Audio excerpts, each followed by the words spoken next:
instead of entering all of this data into your residual plot or into your edit, we're only going to do the ones that I'm circling.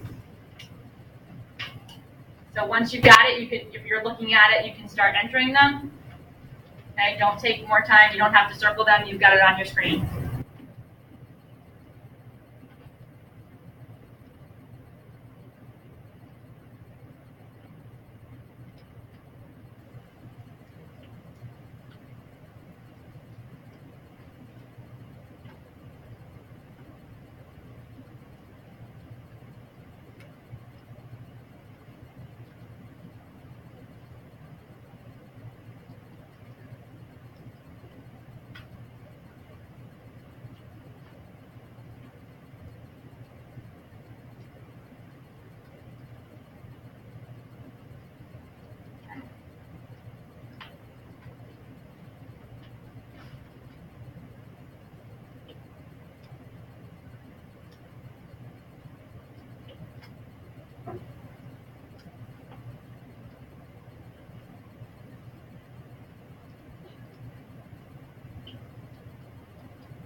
Yes.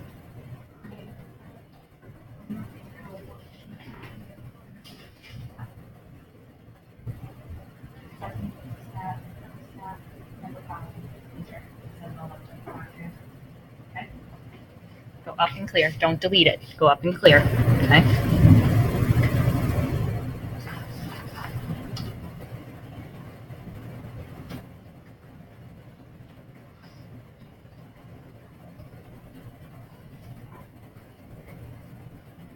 If you've already got all the data entered, you can run your linear regression.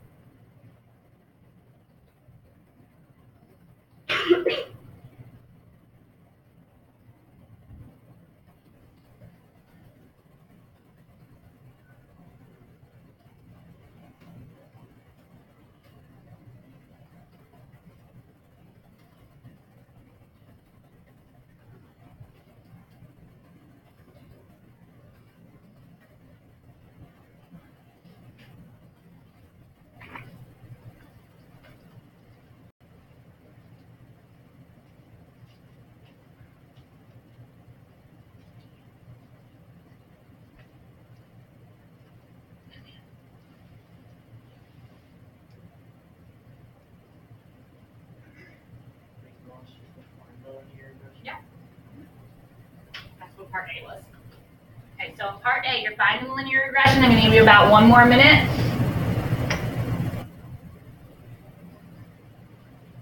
If you've got it, you can write it down. It does say around everything to the nearest hundredth.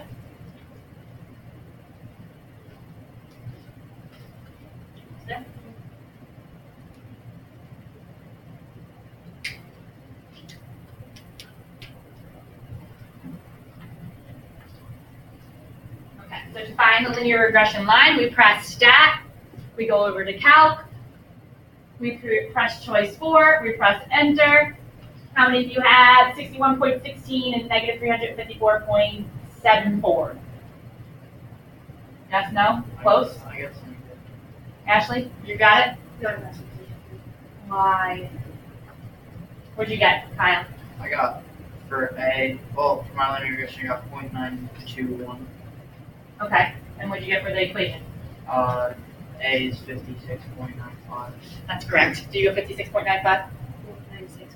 Okay, so how many of you had 56.96?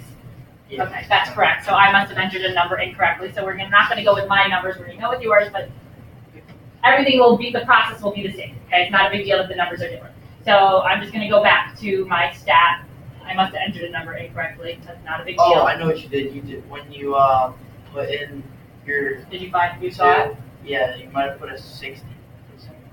I did put a 60. Number 8 was 260, right? So I can fix that real fast. And number 7 was 748. Yeah. 7 is 48. 7. 148. Okay, there's my error. Let's see if it makes more sense now that I've got those two. Stat, calc, 4, enter. Please be right. Yeah. Yes! Hallelujah, it worked out. Okay, we're good? All right, so my equation is y equals 56.96x. If you did not get here, just stay with me. 56.96x minus 274.07 and an R value of 0.92. That's okay. We're just off a little bit. Yes. Okay, stay with me. Just watch. Okay. All right. So, what does the correlation coefficient tell us about the data? Because this is part B. What does the correlation coefficient tell us? Strong positive. Good. Write that down. Part B. It's a strong positive correlation.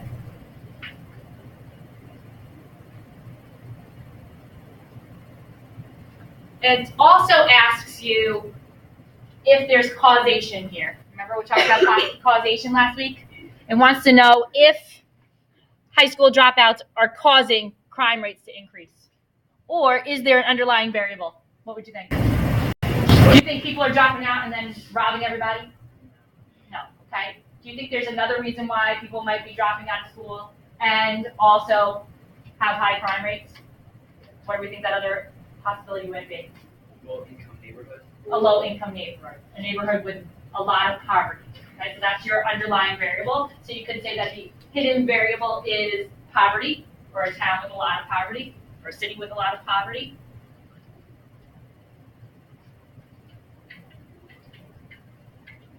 Okay, and then the last part says to graph the residual plot for this data on your calculator. Does it suggest that the linear model is best for the scenario, or should another model be used? So remind me, there's a couple things I need to do in order to do the residual. One of them is in my edit list. One of them is in stat plot. So let's do the edit one first. If I go to stat and number 1 for edit, what do I have to change here in order to get the residual plot? Okay. You make L3 like resid. Good. So you're gonna go over to resid. Now if your data got messed up, just follow along with me, and then hopefully in the next one you'll be able to do it. Go up to L3, press second list, change it to resid, which is choice 7, enter.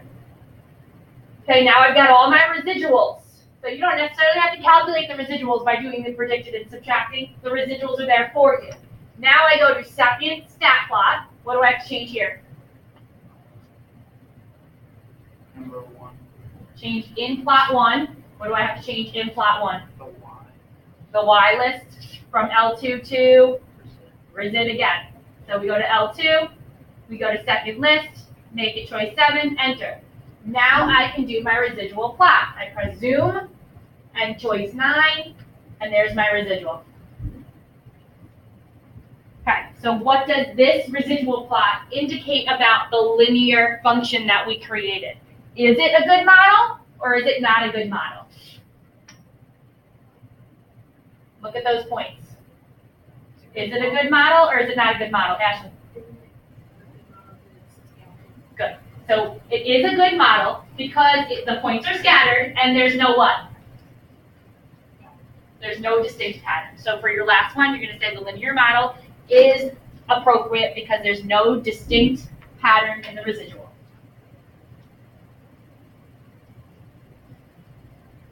Once you've got that written down, turn the page, clear your L1, L2, L3, and start entering the new data. You're using that whole table for the next one. Doesn't matter, like, Okay, finish your thought. It doesn't make the residual plot. What I do is I just like type in the You do the regular standard block? and then You do. I know why.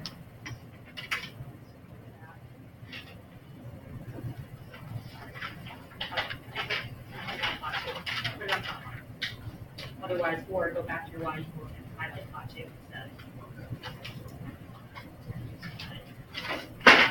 Yeah, okay, just because you put it on lot two. Why is it a line chart? Because you have a lot, you have inflation, get rid of that inflation. And now,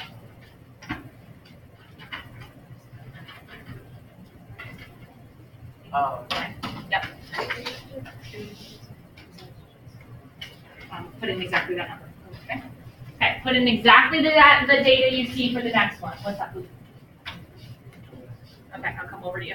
Just turn this.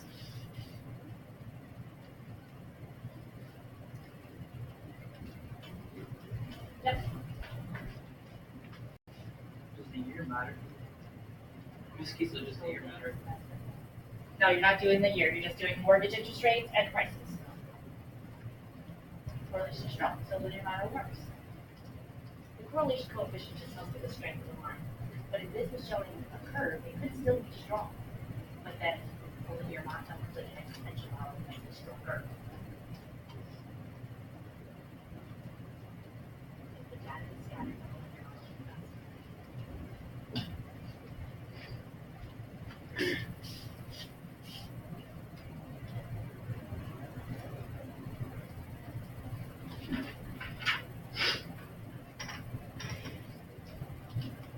Type it in.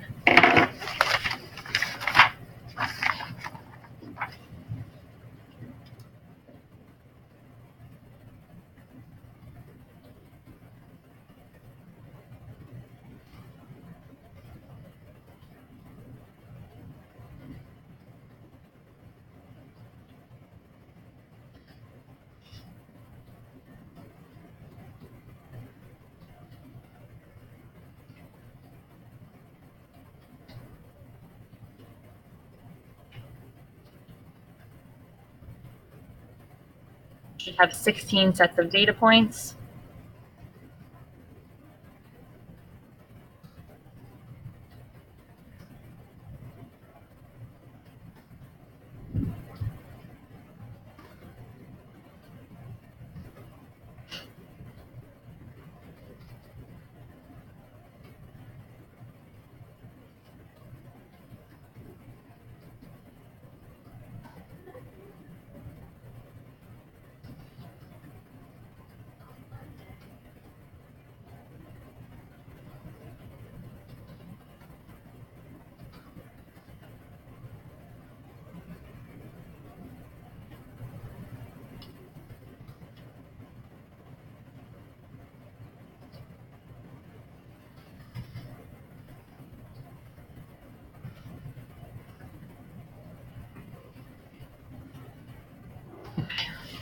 So much easier to take this than to touch on the board.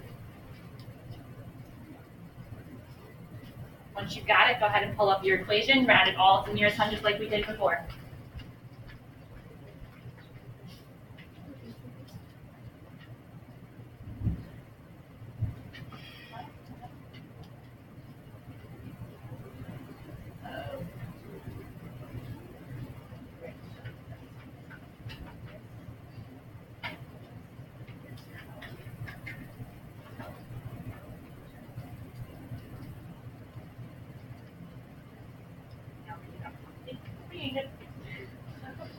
Sometimes I can figure it out very easily.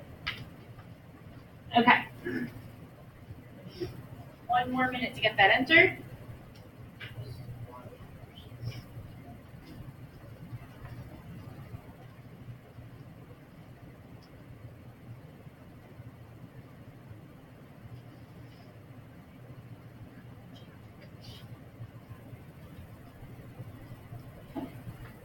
For the equation, we can round to the nearest integer, but then for the correlation coefficient, we're rounding to the hundredth.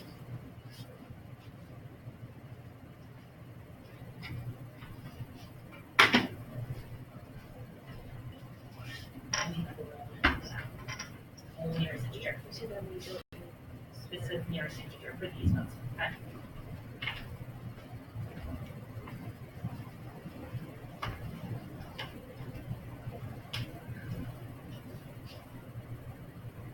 You have the equation already?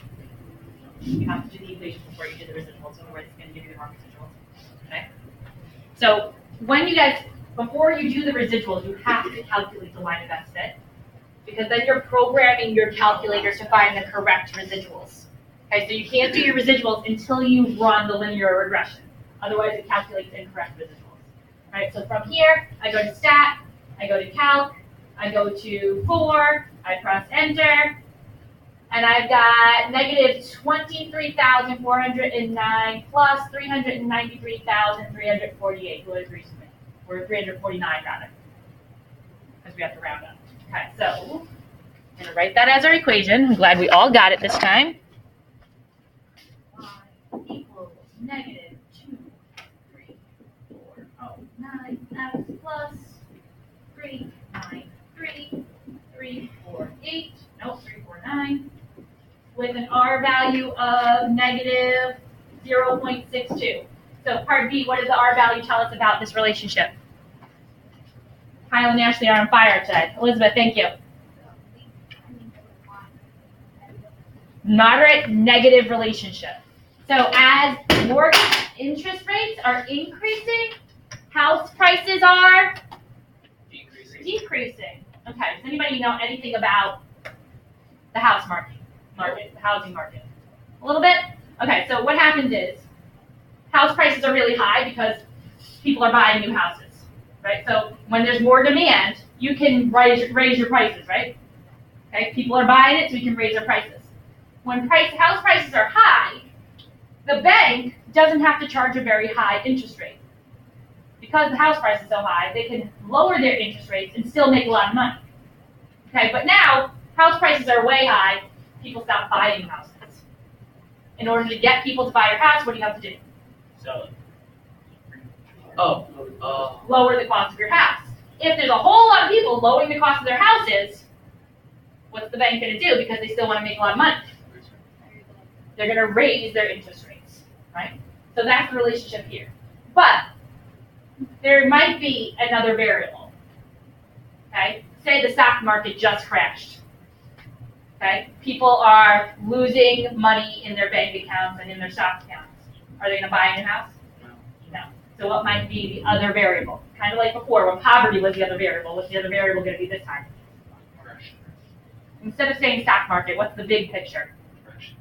What's everything related to money? Say it. You just said it. Just the economy in general. Okay? If it's a good economy, house prices are going to be real high and interest rates are going to be really low. If it's a bad economy, house prices are going to be lower, interest rates are going to be higher. So you could say the underlying variable or the hidden variable is the status of the economy. This is part B. Make sure you also wrote there that this is a moderate negative relationship or moderate negative correlation.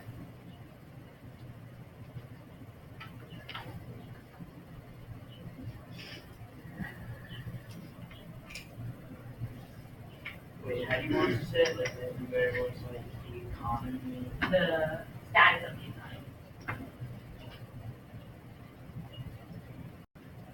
We're in a depression. House prices are going to be really low. Interest rates are going to be really high. If we're in a prosperous economy where a lot of people are making a lot of money, house prices are going to be high, mortgage interest rates are going to be low, and it balances each other. Okay, last part is to graph the residual. So we go to our stat, go into edit, calculate your residuals under L3. So highlight the L3. Press second list, change it to choice 7, and enter. And we have a whole bunch of residuals now. Then we go into second stat plot. My residual's already on, so I don't have to do anything there. Zoom 9. What do we think? Is the linear model appropriate or not? Is there a pattern or not? Is there a distinct pattern or not? Luke. No distinct pattern, so a linear model is appropriate. That's your last part. Okay, so the ones we did in class today are both appropriate for linear models. The ones for homework may not be. Okay, but you're just answering the questions just like we just did. Are we good? Okay, so you have an exit question. I want you guys to partner up. You're gonna work with your partners on the exit. Luke, why don't you move over and work with Kyle? Jocelyn, why don't you move over and work with Madison? Everybody else partner up. Exit question. You do need your calculator for the exit question. You might have to set up your edit mode, and you can begin. When you're done with the exit question, you can work on your homework.